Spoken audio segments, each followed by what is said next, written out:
أشهد أن لا إله إلا الله وحده لا شريك له وأشهد أن محمدا عبده ورسوله اللهم صل على سيدنا ومولانا محمد وعلى آل سيدنا ومولانا محمد وبارك وسلم إنك حميد مجيد۔ خاتم الانبیاء حضرت محمد مصطفیٰ احمد مجتبیٰ صلی اللہ علیہ وسلم کے غلام اور ہمارے امام بانی جماعت احمدیہ حضرت مسیح موعود و مہدی مسعود علیہ السلام کے ایمان افروز اور روح پرور ملفوظات۔ 5 جنوری سن 1899 فرمایا، کثرت ازدواج پر اعتراض کرتے ہیں کہ اسلام نے بہت عورتوں کی اجازت دی ہے۔ ہم کہتے ہیں کہ کیا کوئی ایسا دلیر اور مرد میدان معترض ہے جو ہم کو یہ دکھلا سکے کہ قرآن کہتا ہے کہ ضرور ضرور ایک سے زیادہ عورتیں کرو۔ ہاں، یہ ایک سچی بات ہے اور بالکل طبی امر ہے کہ اکثر اوقات انسان کو ضرورت پیش آ جاتی ہے کہ وہ ایک سے زیادہ عورتیں کرے۔ مثلاً عورت اندھی ہو گئی یا کسی اور خطرناک مرض میں مبتلا ہو کر اس قابل ہو گئی کہ خانہ داری کے امور سر انجام نہیں دے سکتی، اور مرد عذرائے ہمدردی یہ بھی نہیں چاہتا کہ اسے علیحدہ کرے، یا رحم کی خطرناک بیماریوں کا شکار ہو کر مرد کی طبی ضرورتوں کو پورا نہیں کر سکتی، تو ایسی صورت میں اگر نکاح ثانی کی اجازت نہ ہو تو بتلاؤ کیا اس سے بدکاری اور بد اخلاقی کو ترقی نہ ہوگی؟ پھر اگر کوئی مذہب و شریعت کثرت ازدواج کو روکتی ہے تو یقیناً وہ بدکاری اور بد اخلاقی کی مؤید ہے، لیکن اسلام جو دنیا سے بد اخلاقی اور بد کرداری کو دور کرنا چاہتا ہے، اجازت دیتا ہے کہ ایسی ضرورتوں کے لحاظ سے ایک سے زیادہ بیویاں کرے۔ ایسا ہی اولاد کے نہ ہونے پر جبکہ لاولد کے پس مرگ خاندان میں بہت سے ہنگامے اور کشت و خون ہونے تک نوبت پہنچ جاتی ہے۔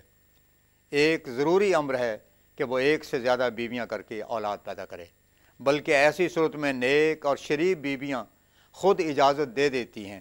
پس جس قدر غور کرو گے یہ مسئلہ صاف اور روشن نظر آئے گا۔ عیسائی کو تو حق نہیں پہنچتا کہ اس مسئلے پر نکتہ چینی کرے، کیونکہ ان کے مسلمہ نبی اور ملہم بلکہ حضرت مسیح علیہ السلام کے بزرگوں نے 700 اور 300 بیویاں کیں، اور اگر وہ کہیں کہ وہ فاسق و فاجر تھے تو پھر ان کو اس بات کا جواب دینا مشکل ہوگا کہ ان کے الہام خدا کے الہام کیوں کر ہو سکتے ہیں۔ عیسائیوں میں بعض فرقے ایسے بھی ہیں جو نبیوں کی شان میں ایسی گستاخیاں جائز نہیں رکھتے۔ علاوہ ازیں انجیل میں صراحت سے اس مسئلے کو بیان ہی نہیں کیا گیا۔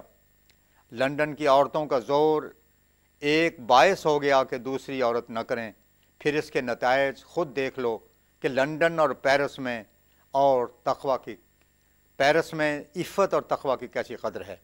ایسے ہی دوسرے مسائل غلامی اور جہاد پر بھی ان کے اعتراض درست نہیں، کیونکہ تورات میں ایک لمبا سلسلہ ایسی جنگوں کا چلتا ہے، حالانکہ اسلام کی لڑائیاں ڈیفینسو یعنی دفاعی تھیں اور وہ صرف 10 سال ہی کے اندر ختم ہو گئی۔ میں دعوے سے کہتا ہوں کہ یہ مسائل ان کی کتابوں میں سے نکال سکتا ہوں، اور ایسا ہی میرا دعویٰ ہے کہ تمام صداقتیں قرآن کریم میں موجود ہیں۔ اگر کوئی مدعی ایسی صداقت پیش کرے کہ وہ قرآن میں نہیں، میں اسے نکال کر دکھانے کو تیار ہوں۔ اسلامی شریعت نے وہ مسائل دیے ہیں جو طبعی اور فطری طور پر انسان کے لیے مطلوب ہیں، اور جو ہر پہلو سے اس کے قوا کی تربیت کرتے ہیں، ان پر کوئی اعتراض نہیں ہو سکتا۔ ہاں، اسلام کے جو اعتراض غیر مذاہب پر ہیں وہ ان کا کوئی جواب نہیں دے سکتے۔ پس میں پھر کہتا ہوں کہ میری باتوں کو استخفاف اور استہزاء کی نظر سے نہ دیکھیں۔ استہزاء سے کفر کا اندیشہ ہے، بلکہ اللہ تعالیٰ کی آیات کا ادب اور خوف ہونا چاہیے۔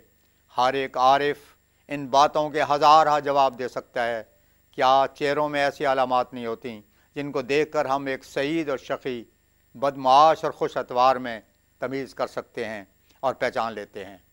رسول اللہ صلی اللہ علیہ وسلم کے نسبت لکھا ہے کہ ایک شخص نے آپ کو دیکھ کر کہا کہ یہ جھوٹوں کا منہ نہیں۔ اب وہ کون سا نشان تھا جو جھوٹوں میں ہوتا ہے اور آپ میں نہ تھا؟ ایک امتیاز تو تھا جس کو بصیرت والا انسان دیکھ سکتا ہے۔ ایسا ابلا اور احمق کون ہے جو نیک اور بد کو چہرہ سے دیکھ کر تمیز نہیں کر سکتا؟ مومن کا چہرہ اور ہر اس کو ایک امتیاز بخشتا ہے اور اس کے باخدا ہونے پر دلالت کرتا ہے۔ پھر اگر رسول اللہ صلی اللہ علیہ وسلم کے مور نبوت میں ایک خصوصیت ہو تو بتلاؤ اس سے کیا استبعاد لازم ہوتا ہے؟ یہ سب کچھ ممکن ہے۔ بالآخر یہ یاد رکھو، یہ ایک فروعی بات ہے، ہم کو ضرورت نہیں کہ ان باتوں میں پڑھیں۔ اصول پر بحث ہونی چاہیے۔ اصول کے اس بات پر فرع خود ہی ثابت ہو جاتی ہے۔ ایمان لانا ضروری ہے، اس کی کیفیت اور کنہ تک پہنچنے کی کوشش کرنا ضروری نہیں ہے۔ دشمن اگر گفتگو کرے تو ہم اس کو روک سکتے ہیں۔ اللہ تعالیٰ اور اس کے صفات پر، ملائکہ اور اللہ تعالیٰ کی کتابوں اور انبیاء علیہ السلام وغیرہ امور ایمانی پر ایمان لانا ضروری ہے، اور ان سب باتوں کا ماننا اصولی ہے، اور باقی امور ان پر متفرع ہیں، اور یہ سب صفائی کے ساتھ ثابت شدہ صداقتیں ہیں۔ تعلیم اسلام ایسی صاف ہے کہ ہر قوت کو اعتدال اور عین محل پر رکھتی ہے اور تربیت کرتی ہے، اور یہ عظیم الشان معجزہ ہے ہمارے نبی صلی اللہ علیہ وسلم کا۔ دوسری تعلیمیں ایسی نہیں، کسی کا ناک نہیں تو کسی کے کان نہیں ہیں، غرض وہ ناقص اور ادھوری ہیں۔ مکمل خلقت تعلیم اسلام ہی کی ہے۔ توحید، صفات باری تعالی، نبوت اور اخلاق فاضلہ، تکمیل نفس وغیرہ امور جن کا انسان محتاج ہے، وہ ایسے کامل اور روشن طور پر بیان ہوئے ہیں کہ ان میں زیادہ بحث کی ضرورت نہیں پڑتی۔ باقی امور کہ رسول اللہ صلی اللہ علیہ وسلم کیوں کر کھاتے تھے، کتنے بڑے نوالے لیتے تھے، ان جھگڑوں میں پڑنے کی مومن کو کیا ضرورت ہے؟ مدار نجات ان باتوں پر نہیں ہے۔ ایسی باتیں جو اثر کے طور پر لکھی گئی ہیں، اگر وہ نبوت حقہ کے خلاف نہیں بلکہ مشابہ ہیں تو ایمان لائیں، ورنہ تعویل کریں۔ کچھ ضرورت نہیں کہ اس پر چنا اور چنی کر کے لمبی اور فضول بحثوں میں پڑیں۔ فرمایا ختم نبوت کے متعلق، میں پھر کہنا چاہتا ہوں کہ خاتم النبیین کے بڑے معنی یہی ہیں کہ نبوت کے امور کو آدم علیہ السلام سے لے کر حضرت صلی اللہ علیہ وسلم پر ختم کیا۔ یہ موٹے اور ظاہر معنی ہیں۔ دوسرے یہ معنی ہیں کہ کمالات نبوت کا دائرہ حضرت صلی اللہ علیہ وسلم پر ختم ہو گیا۔ یہ سچ اور بالکل سچ ہے کہ قرآن نے ناقص باتوں کا کمال کیا اور نبوت ختم ہو گئی۔ اس لیے الیوم اکملت لکم دینکم کا مصداق اسلام ہو گیا۔ غرض یہ نشانات نبوت ہیں، ان کی کیفیت اور کنہ پر بحث کرنے کی کوئی ضرورت نہیں۔ اصول صاف اور روشن ہیں اور وہ ثابت شدہ صداقتیں کہلاتی ہیں۔ ان باتوں میں پڑھنا مومن کو ضروری نہیں، ایمان لانا ضروری ہے۔ اگر کوئی مخالف اعتراض کرے تو ہم اس کو روک سکتے ہیں، اگر وہ بند نہ ہو تو ہم اس کو کہہ سکتے ہیں کہ پہلے اپنے جزوی مسائل کا ثبوت دے۔ الغرض مور نبوت حضرت صلی اللہ علیہ وسلم کے نشانات نبوت میں سے ایک نشان ہے جس پر ایمان لانا ہر مسلمان مومن کو ضروری ہے۔ حضور فرماتے ہیں، ہم تو رکھتے ہیں مسلمانوں کا دین، دل سے ہیں خدام ختم المرسلین، سارے حکموں پر ہمیں ایمان ہے، جان و دل اس راہ پر قربان ہے، دے چکے دل اب تنے خاکی رہا ہے، یہی خواہش کہ ہو وہ بھی فدا۔ وآخر دعوانا ان الحمدللہ رب العالمین۔